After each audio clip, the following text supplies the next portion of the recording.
Yeah, making the new IP is how can I put it? It's just don't do it.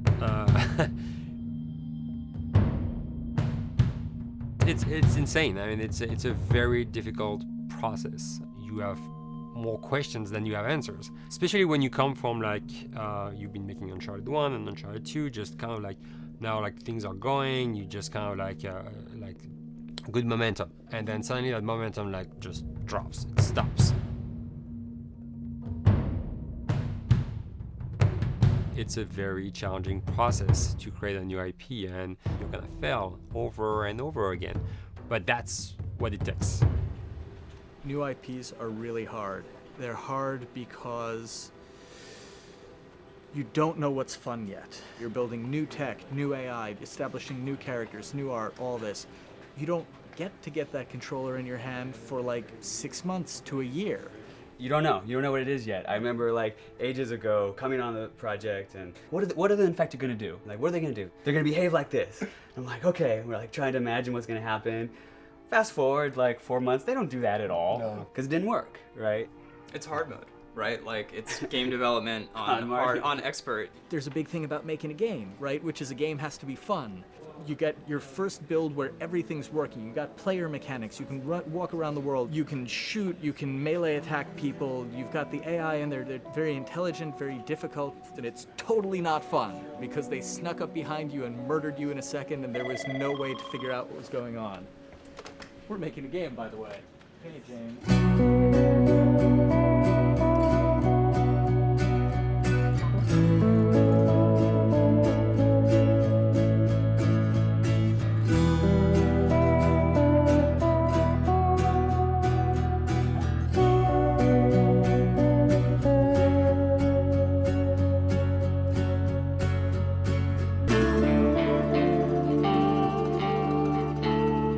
The company has grown quite a bit since I started. I think I was the 12th employee or something back when we got started, but we've tried to stay true to those smaller studio roots. I've been here for 16 years. There's just no reason to leave. I just like the environment here. It's very non-corporate. I think the way we work on Naughty Dog is kind of special because we don't really like hierarchy or bureaucracy, and no one is really just a manager here. Naughty Dog has a very flat structure. We pretty much all report to the co-presidents and the game directors. I always tell people when we hire them, just like, my job is going to be able to trust you, and that's what I want. I want just to give you something and you go with it, and I know it's gonna get done. We believe in iteration, we believe in collaboration, and we believe in the people making the game working directly with each other.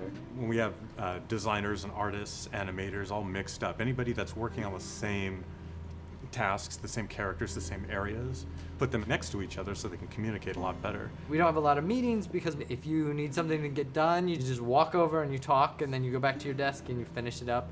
And I really like that. I like when I just walk in the office and I see just designers talking with the programmers or programmers over the animators and talking to them. I think that's when really the magic happens. Naughty Dog, we really try to cultivate a culture where anybody can criticize anybody else's work. And we encourage people to be blunt about it and not try to sugarcoat it too much. It takes too long to be nice sometimes. It's not personal. It's based on more like how can we make a better game. We want everybody to have a voice. We want to cut out all the bullshit if we can, making sure that people are making decisions not based on ego, but what is going to benefit the game. When you see that people trust your opinion and that they value it, it's such a great feeling. You really feel like you're working as a team on a collaborative effort. We want to sort of remember where we came from and you know why we were successful then, and try to continue that success now. We make games. That's what we like to do. Back when Uncharted 2 wrapped up and we decided that we were going to build the second team and create a new project, we kicked around a lot of ideas. One of the very earliest ideas was to go back to Jak and Daxter. It's really near and dear to us. We really love those characters in that universe, and we think that there are some interesting stories still to be told there. We started to realize that it was not going to do justice to the franchise that the fans had fallen in love with. It would be shifting it so far in a new direction that we felt that effort would be more justified in developing a new IP. Neil and Bruce came to Christoph and I and said they wanted to do a post-apocalyptic game. I think the core essence of what they wanted to do, though, was to try to tell a story about two people and how their relationship evolved over the course of the entire game. That potential, oh wow, there is something very special about that game. This is going to be polished. Like, you're not sure if it's gonna work or not, and you have doubts. And like, should we be doing a game like that? Should we be doing a first-person shooter? Whatever. Like, you ask yourselves all those questions. And the creative director and the game director are the core of the team that have to really see eye to eye. That's why you have that balance between like Bruce and Neil, and Neil's gonna try to push just the story and the characters, and Bruce is going to try to push that with just the gameplay as well. And so it's kind of like those guys are just trying always to find the right balance between the two. It's a very delicate process. We feel that the interactive medium has an untapped potential to touch the feelings of the player. You have that connectivity, the fact that I'm actually in the world and participating in what's happening on the screen in front of me gives us some sort of advantage to make you feel connected with what's actually happening. At Naughty Dog, that's what we're trying to do, is pair story and gameplay together. If we can make you feel like you're actually with these characters on that journey, and you're invested in those stories and those characters, then you're feeling, in theory, the same thing that they're feeling. As the story evolved and took different shapes and different forms, the thing that was always there was Joel and Ellie. And because of that, everything kind of grew out of that relationship.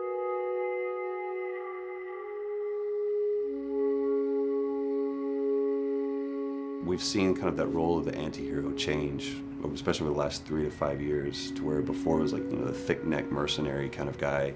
For this game specifically, for this story, we needed something new.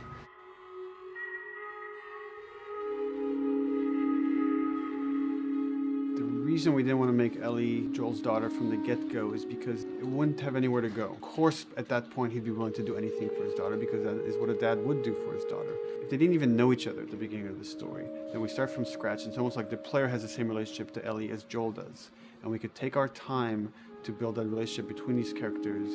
And if we do it right, then the player will be feeling that same growth that Joel does. And we're kind of mirroring that emotional relationship between the two.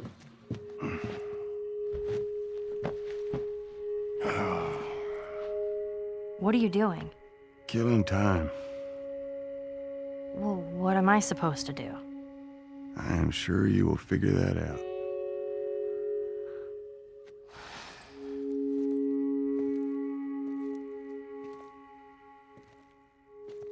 Your watch is broken. It's exciting that Neil wrote something like this, where he's like, I don't want to make the stereotypical characters. I want to make real people in this crazy situation and these forced to make decisions that are really tough. Like, what would we be like in those situations? I mean, we weren't consciously trying to pick male or female for characters. You just try to pick characters and just be honest with who they are. It almost doesn't matter, right? Joel's daughter could have been Joel's son. Ellie could have been a boy, and Joel might have been Tess. You could have swapped those roles, and I think the story would have still worked. The focus on female strength, it's so unique. You get to see what's so powerful about a woman through all of these female characters, which makes this game wonderful and unique. There's a crew of Fireflies that'll meet you at the Capitol building. That's not exactly close. You're capable. You hand her off, come back, the weapons are yours. Double what Robert sold me. Speaking of which, where are they? Back in our camp. We're not smuggling shit until I see them. I want Joel to watch over her. Whoa, I don't think that's the I'm not best Ellie. idea. With him. How do you know them? I do think having a strong female character, especially like Ellie, is so rare in video games. And as a gamer, and more specifically a female gamer, it's frustrating to me because I'll see sort of the stereotypical female character where she's amazingly beautiful and huge boobs, and she's there to be either the love interest or just because they're like, well, we need to throw a chick in here. We've seen the strong woman or we've seen the weak woman. We haven't necessarily seen the empowered woman from this kind of standpoint. And there's that beautiful scene where Joel finds her inside the house and she's reading through this girl's journal going, is this really what they used to worry about? What shirt do I wear and what boy am I gonna go out with? You know, and to be met with those first world problems that we deal with every day and go, how trivial is all of this? I think it's gonna resonate a lot, not just with, you know, a female audience, but with a male audience as well. The thing that was intriguing to me after the fact is knowing that we're kind of creating a female action hero in a way, and this is her origin story with Ellie.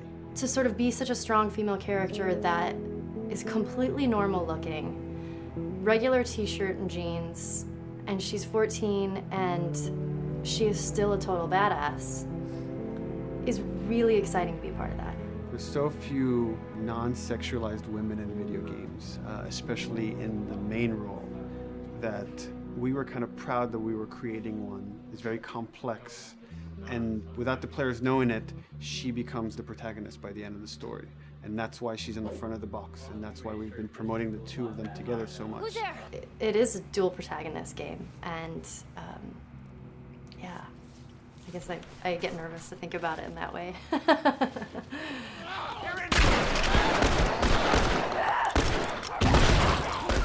We couldn't talk about it. In fact, in interviews we've been lying about it, saying you never play as Ellie because it was so important for that to be a surprise. Sorry, journalists. Here we go.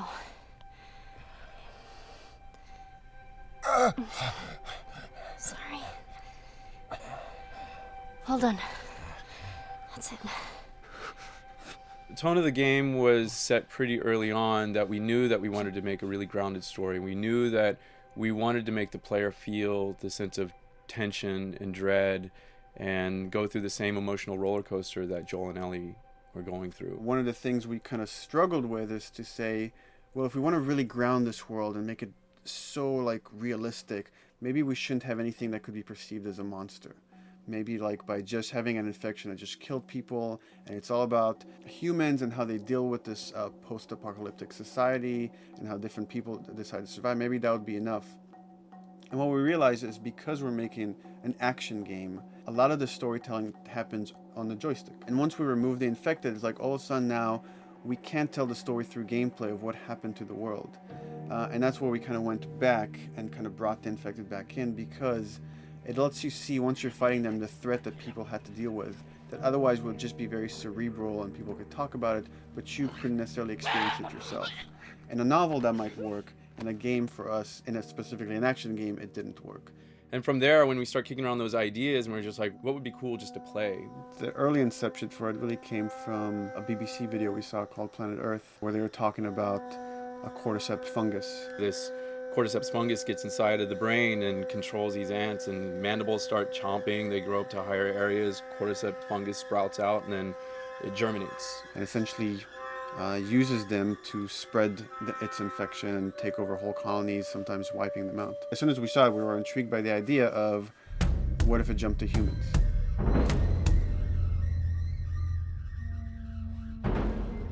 So what would happen? How would people react? What would happen to society? As we're trying to develop the look of the infected, we went through so many different iterations, some that looked really alien and subhuman, some that looked just essentially like zombies, and we couldn't find like an original place for them. But one of our artists just did this kind of photo mashup where he took a bunch of images of diseases or images of fungal overgrowth, and he kind of mashed it all together and he threw it on this person. It was a very iterative process, making sure that the fungus felt properly integrated, like it was part of the body, growing out of the body. And not just fungus growing on the head, but it's tearing the face apart, cleft down the middle, this gaping maw of a mouth with the crooked teeth. And it's in great agony as its humanity and its brain is still somewhat functioning. Maybe you still have some human cognitive abilities or thought process back here. This isn't some decaying corpse on the ground. This is a living thing that's going to be coming after you in the world. The fungus is always the focal point. So you can see from a distance, oh, this guy's infected. I can tell straight away. In fungus, they have these beautiful saturated colors, and we really like that conscious of this something so horrific that it's going to like stop at nothing. It's relentless force of death, and yet elements of it are beautiful. It's not just about gore. It's not just about everything about it being scary, because to us it's actually scarier when things on it are somewhat benign or somewhat beautiful. It was evident that we were onto something that was quite a bit different and something that we hadn't really seen before, which was eerily human but very disturbing. And it seemed so creepy and so unique that right away we gravitated towards it, and it's like, this is our base infected. Everything should kind of come out of this look.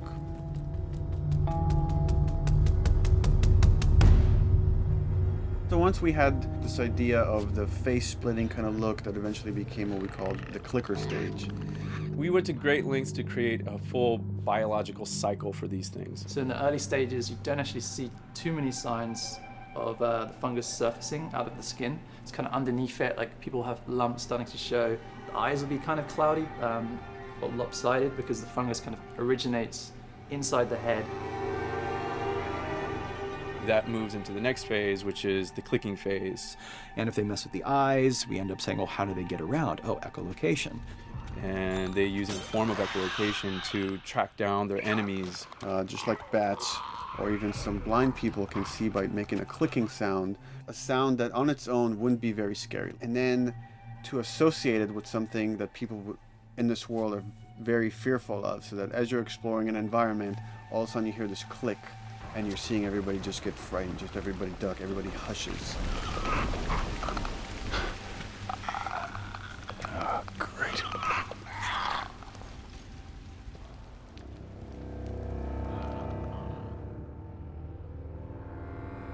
The bloater is the most severe of the stages.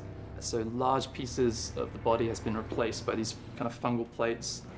The fungus completely takes over the body and blooms. They're kind of covered in things that have been growing on them. Things like moss and like little life on life kind of. What the fuck is that? Goddamn bloater! When an infected feels like it's going to die, it finds like a dark corner and it becomes part of the environment. The human elements aren't there anymore. And then the body is gone. They lay down and sprout and then spew spores. And if people can breathe those spores, they become infected as well. It all had to kind of make sense of how each stage flowed from one to the other. And that's hopefully how we've created a world that you can kind of look through it and understand the science behind it and say, I could buy this, I could get into this.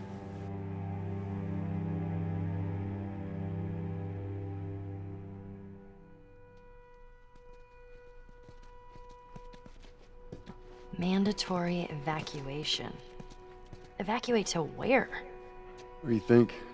Quarantine zone. See, some places got a heads up before the infection showed up. Most didn't. Over the course of Joel and Ellie's journey through this game across America, you find all these different societies, all these different enclaves, and you get to see how do they deal with the infected. Without the manifestation of this infection, you can't have these people making those interesting choices.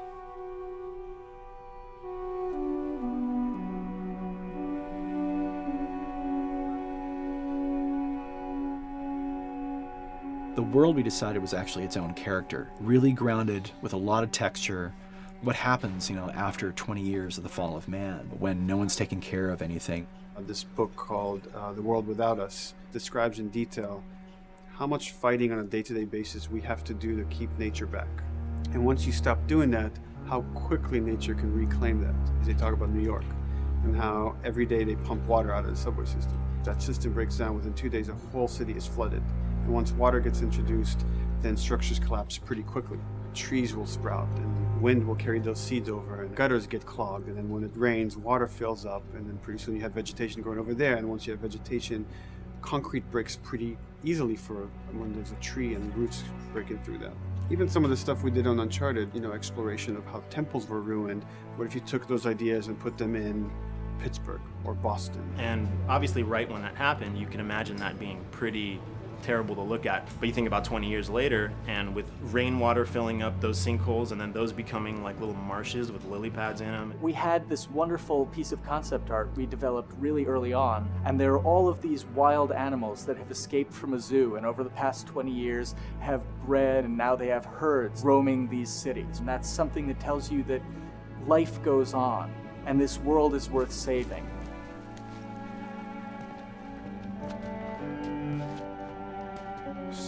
Don't scare it. I won't.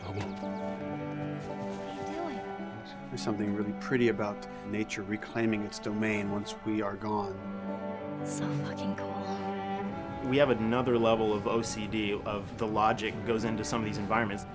Water damage seeps in, and then that creates some little moss growing on the floor, or a tree radiates energy from its base, and that over time starts to melt the snow around it. And that's the reason why you'd see those like rings of leaves showing through in the snow. That gives it that extra, believability. This is pitch art. I'll try to start with an idea that conveys sort of the feel of the environment. Something like this, very brushstrokey, very painterly. You can see not a lot of detail, just energy and conveying a mood.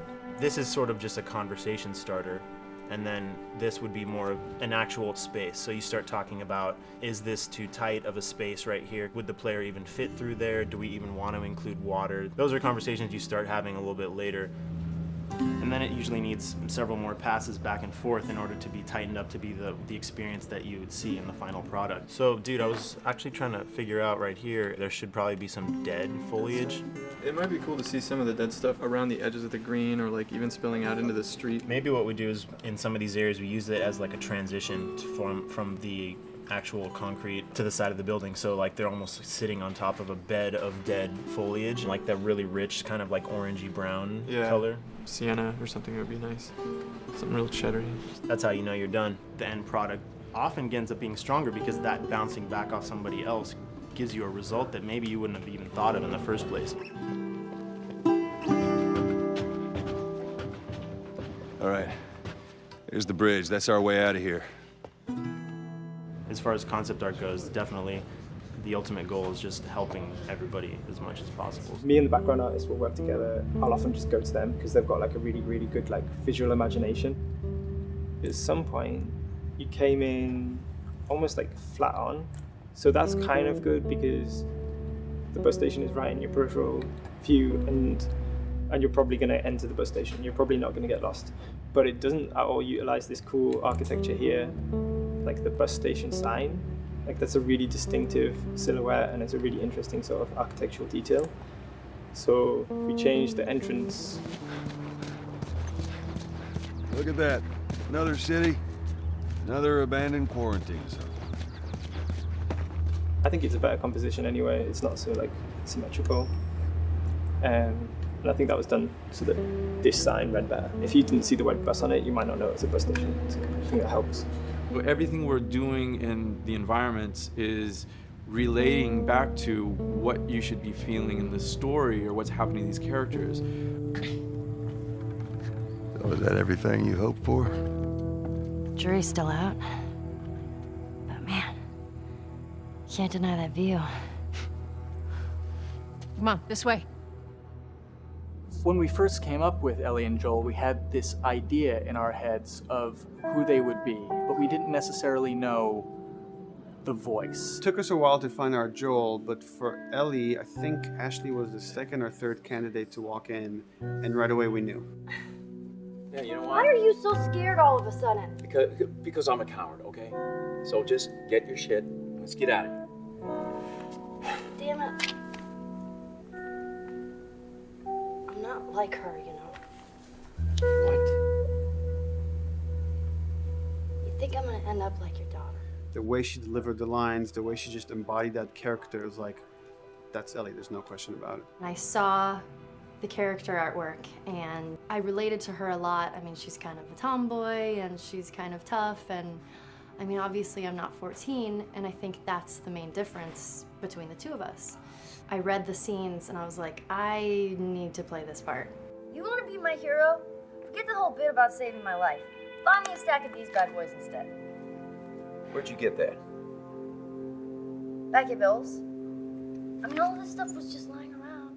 And then once we had her, we said, okay, well, we're going to do another round. And we're going to have Ashley this time in the casting sessions. The chemistry of these two characters was imperative to get right. Troy was a really interesting casting for Joel because when you see Troy, he doesn't look like Joel at all. You know, he's so handsome and he had like, you know, the frosty hair and totally looked like Final Fantasy. And so I'm like, yeah, I don't know. He's like this tall, pretty. It didn't seem right. I walked into the room fully aware that I was the youngest person that they were seeing for this role. There was a line that was in the audition side that says that Joel has few moral lines left to cross.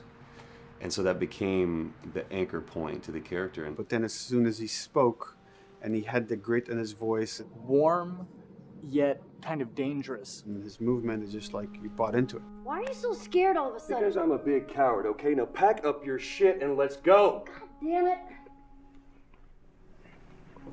I'm not her, you know. What? You think I'm gonna end up like your daughter? Lily, you are treading on some very thin ice right now. It was Ellie and Joel. after he read, it was just like, that was it. I've done some video games in the past, but to be handed the mantle of a franchise like this was a pretty big honor. Is she alive? She's alive. She's David's newest pet. Ah! Where?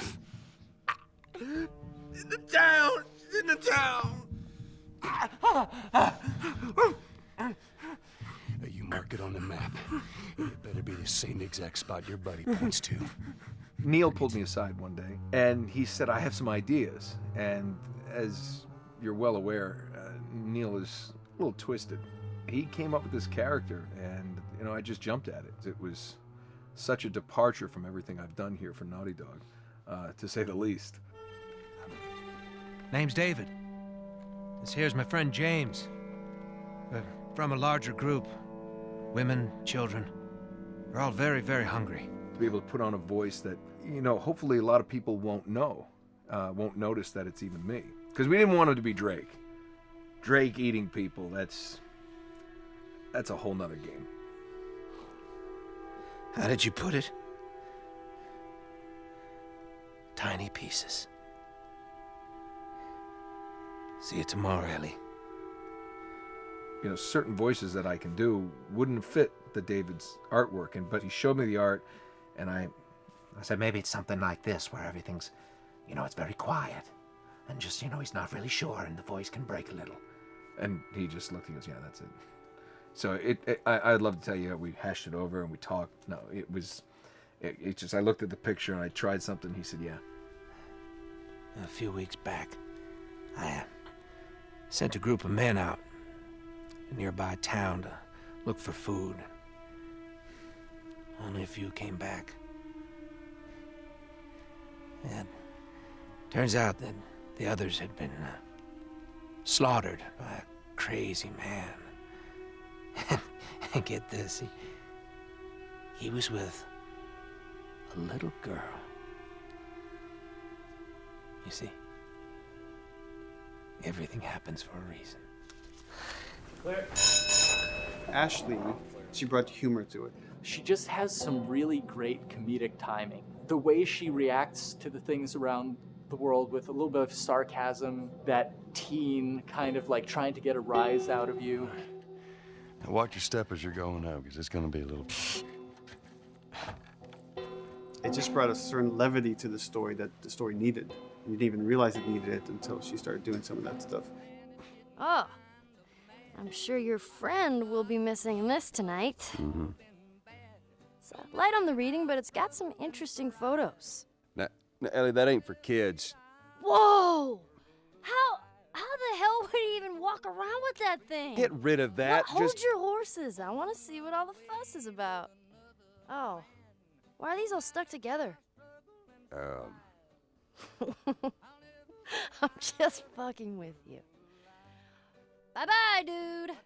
Throughout the course of shooting over these past couple of years, Ellie and I have kind of morphed into each other, which I know sounds so cheesy.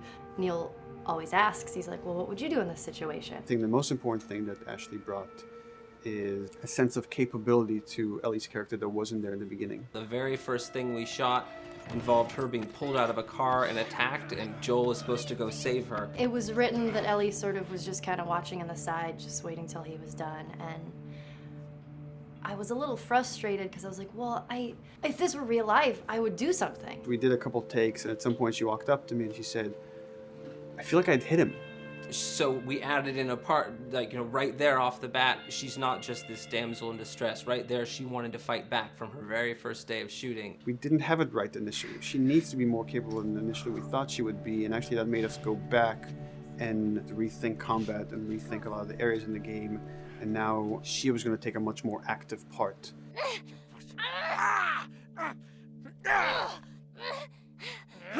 Anything that requires, a lot of body movement, we do with the actors on the mocap stage. And we try as much as possible to use our actual principal actors, use their body motion as well as their voice. We capture it all at once there on the stage. Having the actors perform as well as being recorded at the same time was imperative to get an accurate performance. Because every time you split up the performance in any way, you lose some of that magic where they did a gesture or they delivered the line a certain way.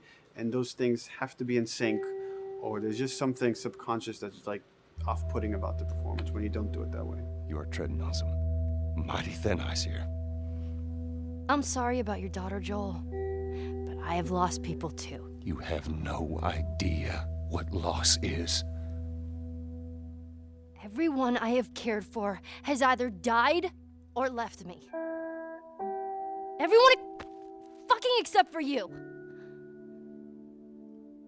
So don't tell me that I would be safer with someone else, because the truth is I would just be more scared. It gives you the most authentic, most realistic performance, because you're actually there, not just making your own choices, but making your own choices based on the other people that are involved in that scene. So you get this truly natural approach to things, and it shows up. It's like theater in the round. You can do anything from any angle, and the smallest, most subtle thing we'll be able to pick up. There's no place to hide. So you have to be as prepared as possible, because you have no idea which moments they're going to use. There are these little improv moments and, little nuances that you get that probably isn't scripted, that just comes out of play, while they're performing. That mistake that is just blossomed into a really good idea. Did we improv on The Last of Us? Yes. Yes, we did. Doing this was a whole lot like being 5 playing in the backyard with a stick, and this is my machine gun, and and a pine cone is my hand grenade. It's all your imagination. I'm doing the exact same shit that I did 45 years ago. I just get paid for it now. We square. We're square. And get the fuck out of my town. I don't do a lot of voiceover work, so for me it was nice to be able to work off of your other actors. I can't imagine it working any other way. I'd never done mocap before. I didn't know what to expect. The suits were crazy. Yeah, the suit gave me wedgies. Like, deep wedgies that I had to pick out with my middle finger. Too much information. Just how damn sexy I look in a motion capture suit. I look like 10-pound of sausage in a 5-pound casing in that thing, man. Once you get past the fact that like everybody else and you look like weird clown people with these little dots and stuff, once you like give over to that, it really was pretty easy to make it just feel like you're in the moment and in the scene. Everyone that was on this is a slam dunk. This isn't just another gig to them, and that creates a really cool energy for people to really start experimenting and playing jazz. Floor is yours. And action.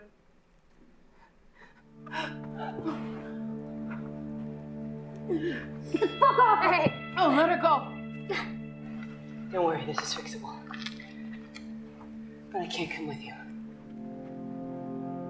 Well, then I'm staying. Ellie, I want Joel to watch over her. Oh, no. Bullshit, I Ellie. will with him. I could just take her to the North Tunnel and wait for me there. Jesus Christ. just cargo, Joel. How do you know them? You know, we craft the scene out until it has a good feel, and then we pass it off to animation to clean it up. Real life motions don't necessarily always translate into gameplay. There's something that's usually missing, so we have to, maybe enhance the gesture or enhance the shoulder movements or a breath that you want to be able to feel, but you don't really see it, so you can't really feel it unless you see it. Is everything all right? Yeah, everything's fine. I could have him lean in here a little bit more, like this, take his hand down. When they're on stage, they don't necessarily have windows, so that weight of like really pushing and leaning in, it's something that we would have to accentuate. Give him a little bit more weight on that turn, or put his head down a little bit more. There's a lot of dialogue that gets said between the two characters. We have to bring that alive through animation, and we have what we're using as gestures. Why would they mow down all these people? Can't let everyone in. If you turned off the sound, you'd know that they were talking to each other. And that really helps accentuate the relationship that the two have together. We have certain animations that play in the beginning of the game on Ellie. She's traveling with Joel, who she doesn't really know. There's a lot of gestures to make her look nervous, just her overall stance. Later on in the game, they develop a relationship through the animation, not just the dialogue. You can see that she's more comfortable around him. If that reads well with the player, then, we're doing our job.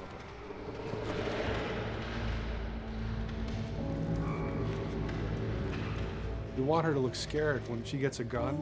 We want her to look scared of the gun. Like super trained, she would be more like some scared, but at the same time it needs to look cool and feel cool to the player that plays. It's really just these little tiny details that we're doing, and it's coming across. It's working out well. We don't do facial capture, we don't track eye movements on stage, it's just the motion capture data. Everything that you see on the faces is hand keyed. As you can see, this is all of her mocap data. And so when I'm doing something like this, I go back and forth to the performance that she was giving, and I watch just this section over and over and over again. So this is our default face. I can make everything super extreme and make her all squinty and angry, turn her frown down. I can open her mouth, stick her tongue out. It's listen, watch. Okay, where's her mouth at this point? Like, is it open? Is she making like a grimace? About Tess, I don't even know. Here's how this thing's gonna play out. You don't bring up Tess. Ever. Matter of fact, we just keep our histories to ourselves. We shoot all of it to just get the body motion, and then we'll do a second pass with the cameras. The scene's playing back on an overhead projector, but it's also playing back on a monitor that's attached to my rig. Sean and I would go to the stage and motion capture the camera filming the scene, and so he would get a whole wide shot, a whole close-up for the whole scene. You can change your lenses, whatever, all that sort of live action camera cinematography, you can apply it on stage. We make sure to go back in and add flaws. We keep the confinements of the room so the camera can't go past a certain wall, because then we have this cheated perspective. If the cameraman bumps into the wall, we keep it. Missing focus hits when you're pulling focus, going too close to a character and reframing, those little moments in there kind of keeps it very cinema verite. If everything was too perfect, you wouldn't be able to put your finger on it, but you'd be able to feel it. It would just feel off. It's very much about grounding it, despite having the option to do whatever we want. Being able to place the cameras anywhere we want after the motion capture gives us both advantages and disadvantages.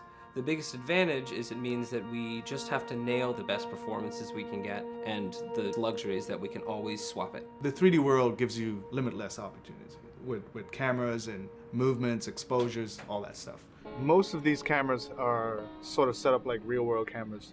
So we have lens, we have f-stop that will create the depth of field. We have aperture to set our film back and all that stuff. A master, and then I have my close-ups, my over the shoulders, sort of just like a live action production. Let's go to camera 30 at the 23.458. Then I get that kind of weird, bend across his back. The closer I bring the camera, the more bend I get, which is, doesn't look right. It looks less cinematic than if I do that, which flattens the whole thing. And I'm trying to also catch Ellie, like if he's here, so I want a longer lens of that kind of stuff. Since I've only had experience working with live action before I got into video games, it was a kind of a cool adjustment to be able to have this extra flexibility in post, to swap a line of dialogue for something different, even though that's not what the actors said at that time, and to be able to still have a close-up on them while they said it. You get to make it probably more perfect than you could ever make it in live action. How far are we gonna take As far as it needs to go. Where was this lab of theirs? Because our actors are both the voice and their body, they get to play, they get to try things, they get to work with our director to kind of come up with new ideas, or even our director will have a new idea on the spot that wasn't there in the script, but realizing when he sees it, oh, well, this would actually be better, this might feel better. And those changes all just happen organically there on the set. He could even lead straight into his thing. It's like, no shit, yep, Ty, we wanted to do that, so we rented 2 Harleys and drove cross country. Keep it pretty succinct, like we got the bikes, rode them cross country. Cool. It's shocking to me that this is Neil's first time directing. There was a specific tone and a specific approach that Neil and Bruce wanted to take with this. It just came down to, there's nobody who knows this story better than you, and then there's nobody that knows these characters better than you. Why don't you just do this? He and I actually had a conversation about it. He says, I think I'm going to try this myself, and I'm not sure. Neil was fantastic. The floor is yours. Okay, so remember, you've been running away from this turret-mounted truck. If you come to this dead end, you're going to look up and see a potential way out. And action.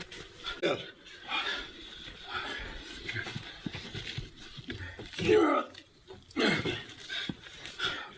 I mean, his writing is honest, and it's dangerous, and it's natural. And I love his economy of words. He doesn't hit everything on the nose, so it leaves it open for you to interpret and bring some nuances and things like that. The entire process is collaborative, but really it's led by Neil's willingness to change and flow and decide something doesn't work, fix it right there in the moment.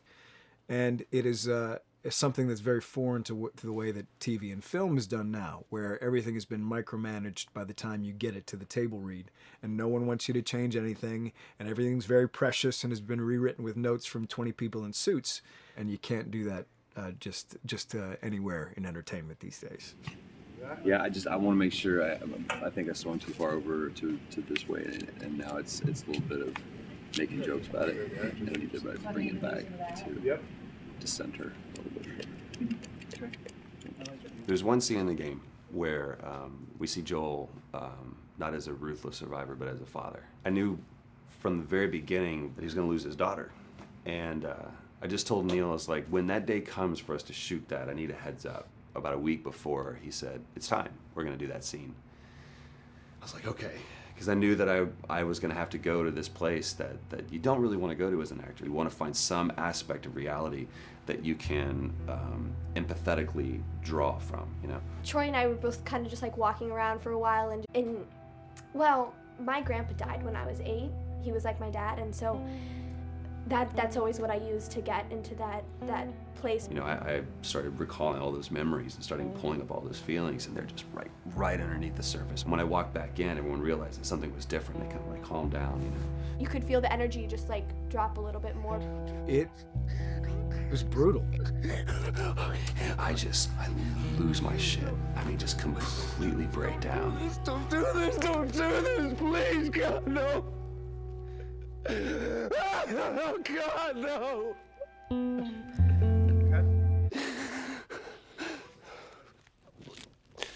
The soundstage was deathly still. It was the first take, and I felt really good about it. And it's like Neil said, okay, let's do it again. And so you do it again, and automatically you feel like you're manufacturing because you're trying to go back to that place, and you're in that actor nightmare of trying to get back to that reality.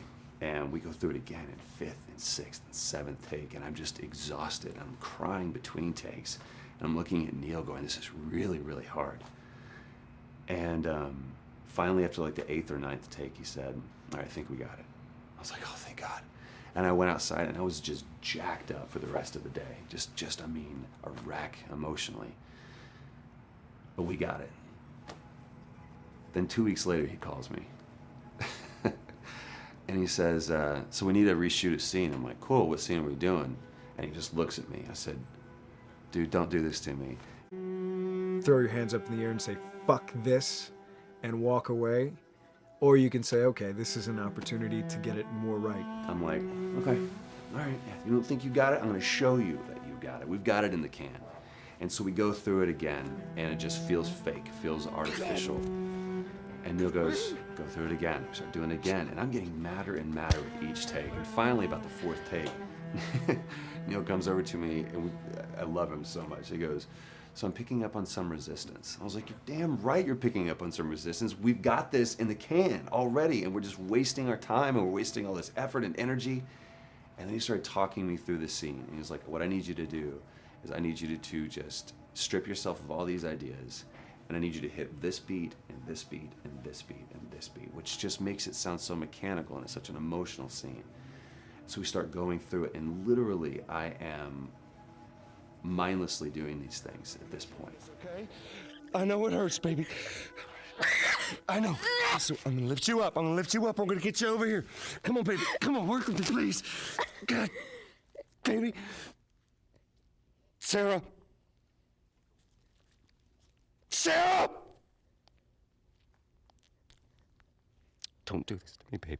Don't do this to me, baby. Come on. Come.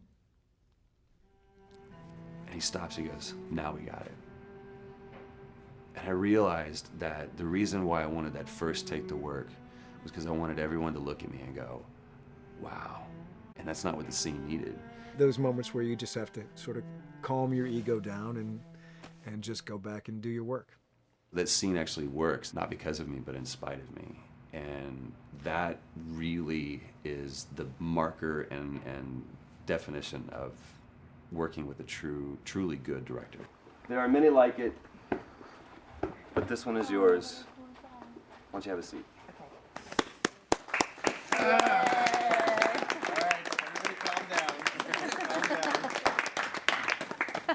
Thanks, guys. It's the director's chair. Working on the project, we knew we wanted to have a pretty minimalist soundtrack. And we had a folder where we just throw music in there. Looked at the folder one day and we saw, we have a lot of stuff here from Gustavo Santaolalla. We're looking for a composer. What if we reached out to him? Oh, no. Sarah. Move your hands, baby. I know, baby, I know.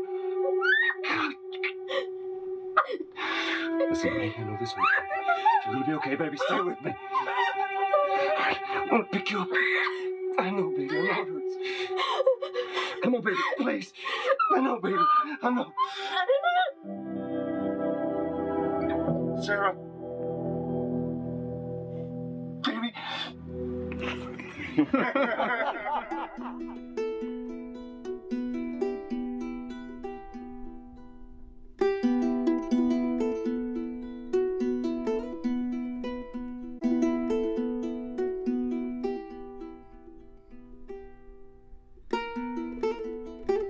My life has been and still is kind of like a road movie. I grew up in Argentina. I came to the United States in 1978 because we had a horrible political situation in Argentina. We had a military dictatorship where 30,000 people disappeared at the hands of the government and many other more were tortured, and I was blacklisted. It was just impossible for me to keep on living there. I've been jailed many times since I was probably 15 years old just because I had long hair and I play an electric guitar. So I had to embark on this trip.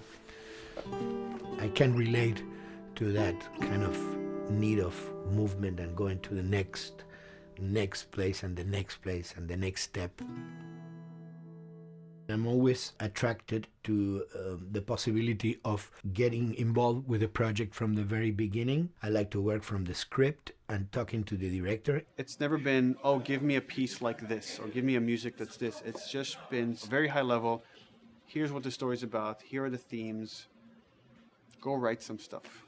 Since I don't know how to really read or write music, the way I produce music is actually recording it. So I like to come early in the projects, and I did in The Last of Us.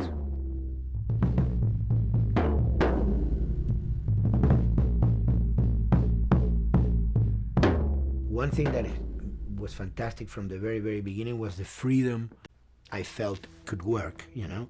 As the story was still being written, you could listen to this piece of music and just get a sense of where this needs to go tonally, because the music was still inspiring the story. So that was the great thing of having the music written so far in advance. At the beginning,